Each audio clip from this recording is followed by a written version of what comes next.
यो चाहिँ कस्तो हो त भन्दाखेरि यो सेन्ट्रल ब्याङ्कले अदर फाइनेन्सियल इन्स्टिट्युसनहरूलाई चाहिँ लोन प्रोभाइड गर्ने गर्छ, लोन दिने गर्छ। अनि अदर फाइनेन्सियल इन्स्टिट्युसनहरूले चाहिँ सेन्ट्रल ब्याङ्कबाट चाहिँ अब रिक्वायर्ड भएको बेला अथवा चाहिएको बेला मनी सर्टेज भएको बेलामा चाहिँ त्यो लोन लिने काम हुन्छ। त्यो लोन लिँदाखेरि चाहिँ कहाँबाट लिन्छन् त भन्दा एउटा डिस्काउन्ट विन्डो भन्ने एकाउन्ट हुन्छ त्यो बोरोइङको लागि। यो डिस्काउन्ट विन्डो भन्ने साइटबाट यो एकाउन्टबाट चाहिँ विभिन्न फाइनेन्सियल इन्स्टिट्युसनहरूले चाहिँ लोन बोरो गर्ने हुन्छ है, सेन्ट्रल ब्याङ्कबाट लोन बोरो गर्ने हुन्छन्। अब यो चाहिँ के को लागि त भन्दा वित्तीय संस्थामा लिक्विडिटी सहजताका लागि हैन।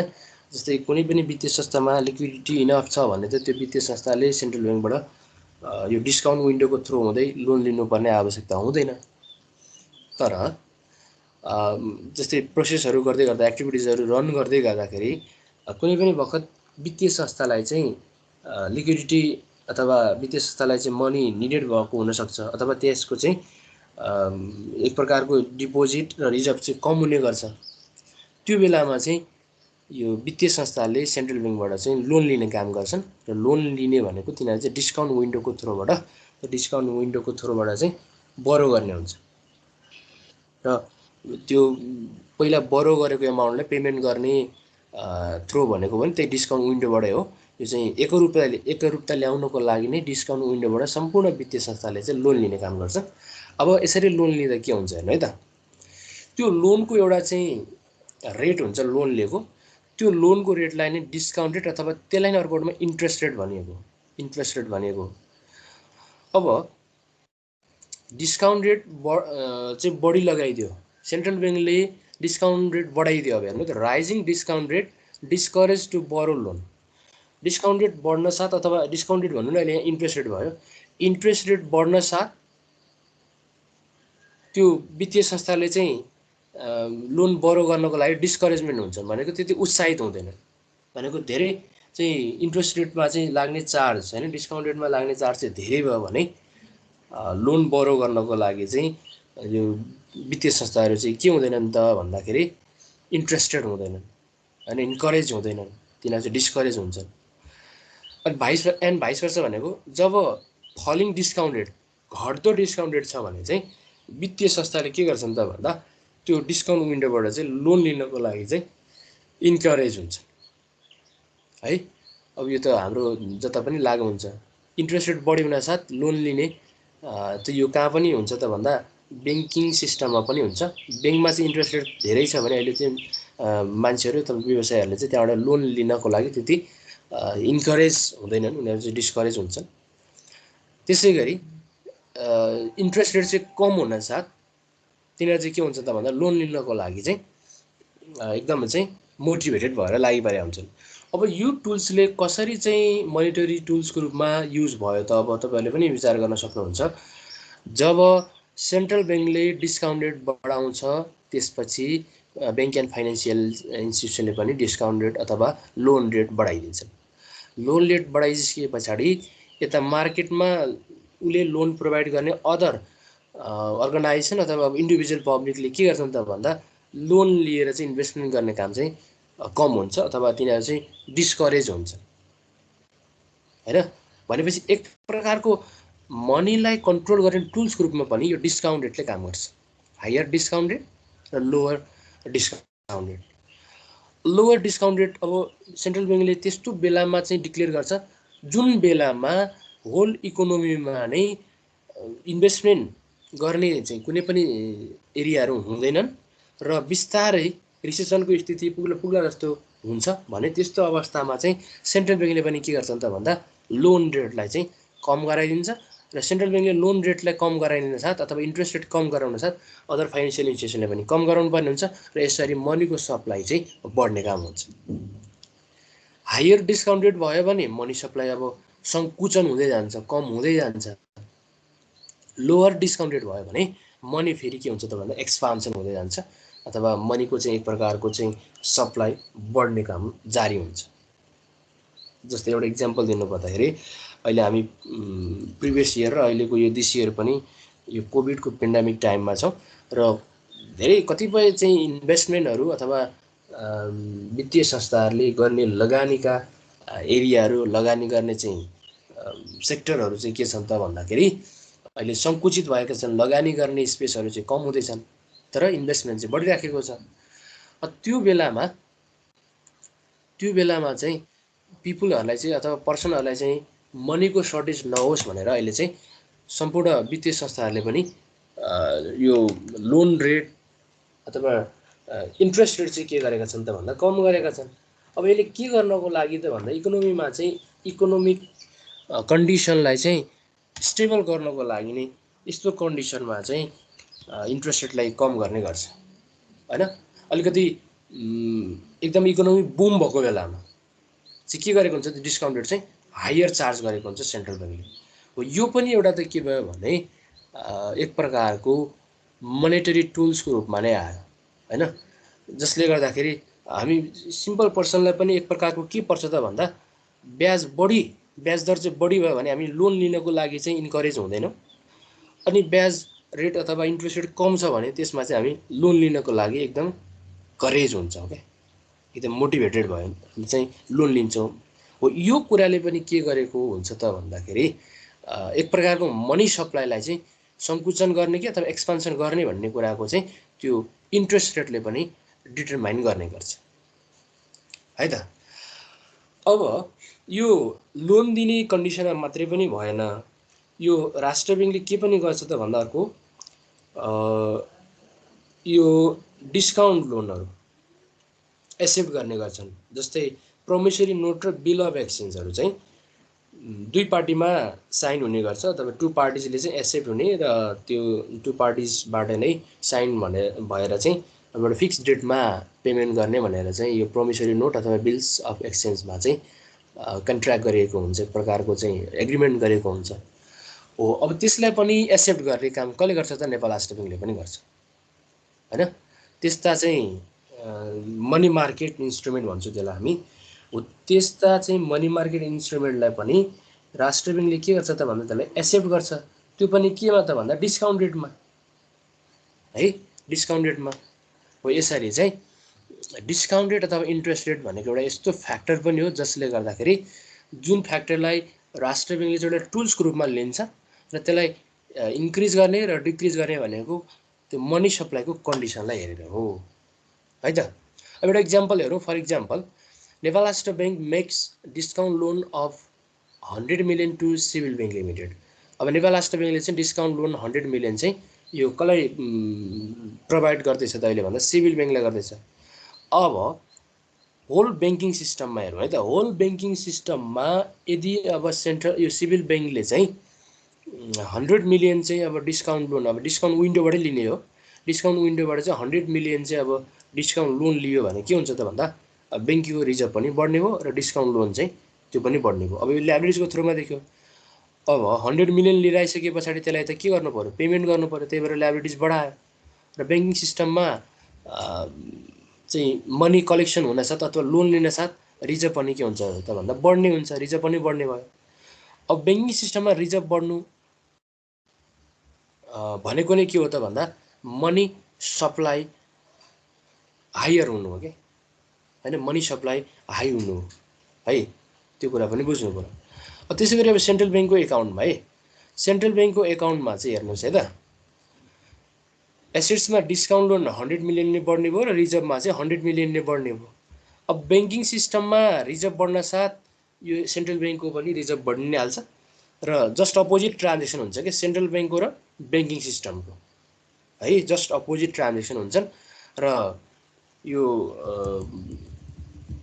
लोन लिनु भनेको चाहिँ रिजर्भ बढ्नु र डिस्काउन्ट लोन पनि बढ्नु, यो कुरा तपाईँले थाहा पाउनुभयो भने यो सेन्ट्रल ब्याङ्कमा र ब्याङ्किङ सिस्टममा चाहिँ के हुन्छ त भन्दा जस्ट अपोजिट ट्रान्जेक्सन हुन्छ है त। किनभने अब यो रिजर्भ उसले चाहिँ के गर्नु पर्यो, सर्टेन रिजर्भ चाहिँ सेन्ट्रल ब्याङ्कमा राख्नु पर्यो, सेन्ट्रल ब्याङ्कको ल्याबिलिटी पनि जाने भयो, किन भन्दाखेरि त्यो रिजर्भ त फिर्ता गर्नुपर्ने हुन्छ अथवा सर्टेन टाइम पछाडि तिर्नुपर्ने हुन्छ। सेन्ट्रल ब्याङ्कको काम नै के हो त भन्दा रिजर्भ नै राख्ने हो एक प्रकारको हो। यसरी यो दुईवटा एकाउन्टमा हामीले टी एकाउन्ट भन्छौँ, टी एकाउन्ट एरियाले। अब यो डिस्काउन्ट लोन चाहिँ के हुन्छ त भन्दा रिसिएबल हुन्छ पछि, किनभने यसले चाहिँ पहिला चाहिँ लोनको रूपमा दिएको हुन्छ, त्यो चाहिँ अब रिसिएबल अथवा एक प्रकारको इन्भेस्टमेन्ट पनि हो यो सेन्ट्रल ब्याङ्कको, त्यही भएर चाहिँ एसेट्समा प्लस 100 मिलियनले बढेको देखिन्छ है त। अब यसको अहिले ट्रान्जेक्सन हामी फेरि अलिक साइजमा गरेर हेरिहाल्छौँ। अब अर्को टुल्सलाई हेरौँ, हाम्रो मनिटरी टुल्सलाई अथवा मनी सप्लाईलाई कन्ट्रोल गर्ने अर्को टुल्स हेरौँ, रिजर्भ रिक्वायरमेन्ट।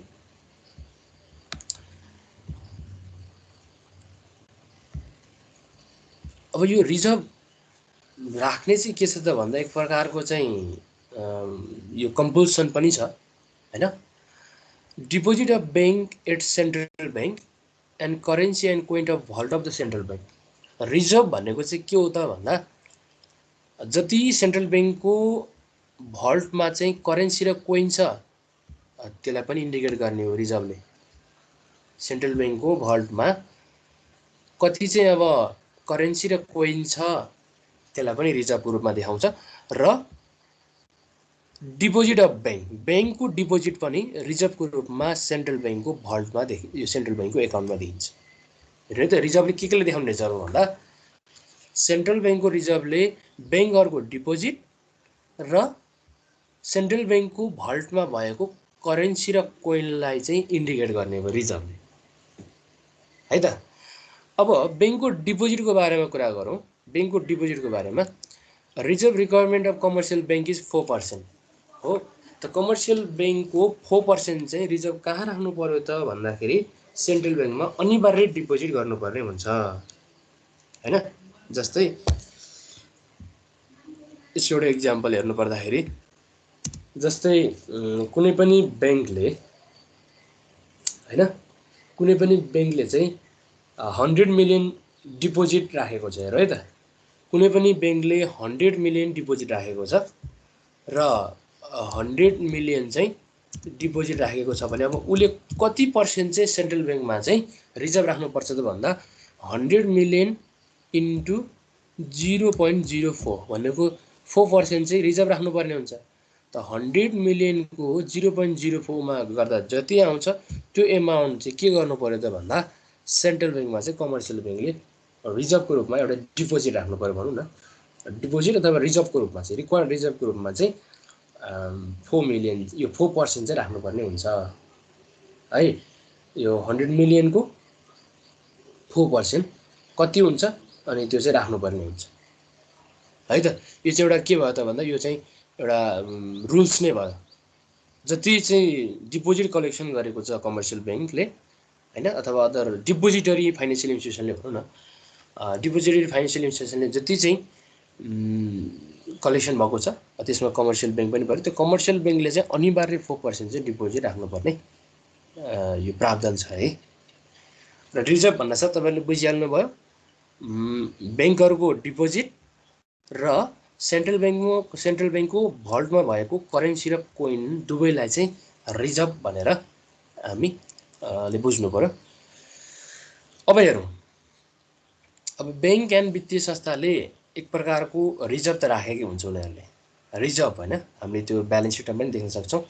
झगडा कोष भनेर उनीहरूले छुट्टै एउटा रिजर्भ पनि राखेका हुन्छन्।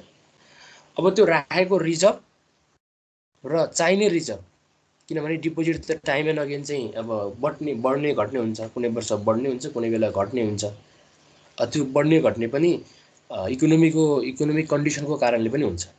जस्तै कुनै बेलामा राष्ट्र ब्याङ्कले चाहिँ नीति ल्याउँछ कि अब त्यो तपाईँहरूले त्यो बुझिसक्नु भएको छ भनेको मनी खिच्ने र मनी सप्लाई गर्ने के। मनी खिच्ने भनेको मनी कन्ट्र्याक्सन गर्ने हैन, मनीलाई चाहिँ राष्ट्र ब्याङ्कले चाहिँ आफूतिर तान्ने, र अर्को पोलिसी भनेको मनीलाई चाहिँ राष्ट्र ब्याङ्कले धकेल्ने, आफूबाट धकेल्ने भनेको मार्केटतिर पठाउने, त्यो कन्डिसन हुन्छ। त्यसले पनि सेन्ट्रल ब्याङ्कको डिपोजिटलाई घटाउने बढाउने काम गर्छ कि। अब त्यो कसरी हुन्छ भन्ने कुरा चाहिँ हिजो पनि देखिहाल्नु भयो। गभर्मेन्ट सेक्युरिटिज अथवा यो अदर फाइनेन्सियल इन्स्टिट्युसनका सेक्युरिटीहरू यदि सेन्ट्रल ब्याङ्कले किन्यो भने मनी सप्लाई बढ्छ र डिपोजिट पनि बढ्ने हुन्छ यदि बेच्यो भने अब सेन्ट्रल ब्याङ्कले चाहिँ सेक्युरिटिजलाई चाहिँ बेच्यो भने के हुन्छ त भन्दा डिपोजिट कम हुन जान्छ। किनभने लगानी गर्ने मैले अथवा तपाईँ सबैले के गर्नुहुन्छ त ब्याङ्कमा भएको पैसा झिकेर सेन्ट्रल ब्याङ्कको खातामा पठाउनुहुन्छ किनिसके पछाडि सेक्युरिटिज हैन। अब यो स्ट्राटेजी यो टुल्सले पनि यो कमर्सियल ब्याङ्कको रिजर्भ बढ्ने घट्ने हुन्छ हैन। अनि ब्याङ्कहरूले एक प्रकारको रिजर्भ राखेका हुन्छन्, त्यसलाई हामी टोटल रिजर्भ भनेर भन्छौँ, र डिपोजिट अनुसार राख्नुपर्ने रिजर्भलाई हामीले रिक्वायर्ड रिजर्भ भनेर भन्छौँ। यी दुवैको चाहिँ डिफ्रेन्सलाई चाहिँ एक्सेस रिजर्भ भनेर भन्छ है, एक्सेस रिजर्भ भनेर भन्छौँ। यो चाहिँ के गर्नु पर्यो त भन्दा हामीले यो क्यालकुलेसन गर्नको लागि है, एक प्रकारको रिजर्भ राखेको हुन्छ हैन, रिजर्भ बढाउँदै पनि गएको हुन्छ, कतिपयले घटाउँदै पनि गएको हुन्छ, त्यो टोटल रिजर्भ उनीहरूको हुन्छ, र रिक्वायर्ड रिजर्भ घटाइसके पछाडि एक्सेस रिजर्भ फाइन्ड आउट गर्न सकिने भयो। त्यसै गरी अर्को छ, अब यहाँबाट के बुझ्नु पर्यो भने तपाईँले higher the reserve rate higher the change in money supply. अब रिजर्भ रेट पनि कहिलेकाहीँ सेन्ट्रल ब्याङ्कले बढाउने गर्छ, 4% ठाउँमा अब 5% गराइदियो, 6% गराइदियो, 8% गराइदियो। रिजर्भ रेट बढ्यो भने के हुन्छ त भन्दा त्यसले पनि मनी सप्लाईलाई चाहिँ चेन्ज गरिदिन्छ कि। हेर्नु त, रिजर्भ बढिराख्न साथ त्यो राष्ट्र ब्याङ्कले रिजर्भ बढाउन साथ कमर्सियल ब्याङ्कले के गर्न पाउने भएन भन्दा बढी एमाउन्ट चाहिँ लगानी गर्न पाउने भएन। किनभने जति एमाउन्ट उसले डिपोजिटको रूपमा कलेक्सन गर्थ्यो त्यसको चाहिँ पर्सेन्टेज अनुसार चाहिँ रिजर्भ राख्नुपर्ने हुनाले केही एमाउन्ट चाहिँ फिक्स हुने भयो क्या, तिनीहरू चाहिँ फिक्स डिपोजिट जस्तै हुने भयो। त्यो पैसालाई चाहिँ उसले चाहिँ मोबिलाइज गर्न नसक्ने हुन्छ, जसले कारणले चाहिँ मनी सप्लाईमा चेन्ज आउँछ हैन। रिजर्भ रेट हाई हुनु र रिजर्भ रेट लो हुनु हैन, यसले पनि के गर्छ त एक प्रकारको यो सिस्टमले मनी सप्लाईलाई पनि चेन्ज गर्ने काम गर्छ कि, मनी सप्लाईलाई पनि चेन्ज गर्ने काम गर्छ। जस्तै अब रिजर्भ रेट बढाएर 10% भइदियो भने जति डिपोजिटमा चाहिँ यो कमर्सियल ब्याङ्कले कलेक्सन गरेका हुन्थे पैसाहरू, त्यसको 90% मात्रै लगानी गर्न पायो, 10% चाहिँ उसले लगानी गर्न पाएन। त्यो चाहिँ रिजर्भको रूपमा चाहिँ राख्नुपर्ने हुन्छ हैन। त्यसै गरी रिजर्भ रेट घटाएर 2%मा लिएर आयो भने 98% चाहिँ इन्भेस्टमेन्ट गर्न पायो डिपोजिटको, र 2% चाहिँ उनीहरूले चाहिँ रिजर्भको रूपमा राख्नुपर्ने भयो। हो यसरी पनि एक प्रकारको इन्कमको रूपमा चाहिँ बढाउने घटाउने हुन्छ कमर्सियल ब्याङ्कले पनि। किनभने त्यो बिचको डिफ्रेन्स, त्यो बिचको चाहिँ अब लगानी गर्ने एमाउन्टको डिफ्रेन्स नै के हुन्छ त भन्दा यो मनी सप्लाईलाई नै चेन्ज गर्ने काम गर्छ है, मनी सप्लाईलाई नै बढाउने र घटाउने काम गर्छन्। त रिजर्भ रेटमा बढी हुनु नै मनी सप्लाईको चेन्जमा पनि बढी नै हुने गर्छन् है त। अब यो कुरा चाहिँ तपाईँले बुझ्नु होला, रिजर्भ रेट बढ्नु एकदमै हायर रेट हुनु भनेको हाई रूपमा चाहिँ मनी सप्लाईमा चेन्ज हुनु हैन। त्यसै गरी हामी अब डिपोजिट मल्टिप्लायर निकाल्छौँ। अनि डिपोजिट मल्टिप्लायर निकाल्नु पऱ्यो भने 1/r अथवा रिजर्भ रिक्वायरमेन्ट, जति रिजर्भ रिक्वायरमेन्टको रेट छ त्यसलाई यो डिभाइड गरिसके पछाडि डिपोजिट मल्टिप्लायर निकाल्छौँ हामी। जस्तै अब रिजर्भ रिक्वायरमेन्ट 4% छ भने 0.04 राखेर चाहिँ हामीले डिपोजिट मल्टिप्लायर निकाल्छौँ, अथवा 10% छ भने 0.1 राखेर यो डिपोजिट मल्टिप्लायर निकाल्ने काम गर्छौँ है त। यो अहिले हाम्रो क्यालकुलेसनमा आउँछ। त्यसै गरी change in bank deposit, bank डिपोजिटमा कति एमाउन्टले चेन्ज भयो हैन, ब्याङ्क डिपोजिटमा कति चाहिँ एमाउन्टले चेन्ज भयो भनेर हामीले निकाल्नु पर्यो भने चाहिँ अब यो फर्मुला युज गर्छौँ, 1/rn + c है। यो देख्नु भएको छ तपाईँले, 1/rn + c into change in r। अब rn भनेको न्यू, rr भनेको न्यू रिजर्भ रिक्वायरमेन्ट रेट है। rn भनेको न्यू रिजर्भ रिक्वायरमेन्ट रेट, अनि इन्टु चेन्ज इन आर भनेको चेन्ज इन रिजर्भमा हुने चेन्ज, र सी भनेको public cash to deposit ratio है, public cash to deposit ratio. यसको चाहिँ रिलेसनबाट हामी के निकाल्छौँ त भन्दा change in bank deposit, bank डिपोजिटमा कतिले चेन्ज भयो। यदि यो रिजर्भ रिक्वायरमेन्ट रेटमा चेन्ज भयो भने त्यसले यो ब्याङ्कको डिपोजिटमा कति चाहिँ चेन्ज लिएर आउँछ, कति एमाउन्टले चेन्ज लिएर आउँछ भन्ने कुरा चाहिँ क्यालकुलेसन गर्नको लागि हामी यो फर्मुला युज गर्छौँ है त। अब मोनेटरी पोलिसीका यहाँ डिफ्रेन्ट अब गोलहरू पनि छन्। यो अब सरस्वती तपाईँले हेर्नुभयो भने पनि बुझ्नुहुन्छ। जस्तै हामीले यसमा धेरै कुराकानी गरिसकेका छौँ, अब यसलाई मैले धेरै अब एक्सप्लेनेसन गर्ने काम गरिनँ। मोनेटरी पोलिसीको गोल्स भनौँ नै स्टेबिलिटी इन प्राइस लेभललाई चाहिँ स्टेबल बनाउने, हायर इम्प्लोइमेन्ट हैन, उच्च अब रोजगारीको सिर्जना कायम राख्ने, सस्टेनेबल इकोनोमिक ग्रोथ हैन, दीर्घकालीन रूपमा चाहिँ आर्थिक समृद्धि बढाउनको लागि भयो, stability in the interest rate र ब्याज दरमा चाहिँ स्थिरता कायम गर्नको लागि भयो, stability in foreign currency exchange rate, यो विदेशी मुद्राको एउटा चाहिँ विनिमय दरलाई चाहिँ स्थिर राख्नको लागि पनि मोनेटरी पोलिसीको यो पनि एक प्रकारको गोल भयो, यसको चाहिँ इम्पोर्टेन्स पनि भयो। त्यसै गरी स्टेबिलिटी अफ फाइनेन्सियल मार्केट, अब डिफ्रेन्ट फाइनेन्सियल मार्केटहरू छन्, ती फाइनेन्सियल मार्केटहरूलाई चाहिँ स्टेबल बनाउनको लागि पनि मोनेटरी पोलिसीले चाहिँ मोस्ट इम्पोर्टेन्ट रोल प्ले गरेको हुन्छ है। यी कुराहरू चाहिँ तपाईँहरूले सरस्वती हेर्न सक्नुभयो। अब हामी यसको एक्सर्साइजतिर लाग्छौँ र त्योभन्दा अगाडि तपाईँहरूलाई म एउटा कुरा सोध्छु। यो टाइममा हामीले अब आजसम्म हामीले थ्योरी क्लासहरू रन गरिराखेका छौँ र अब कतिपय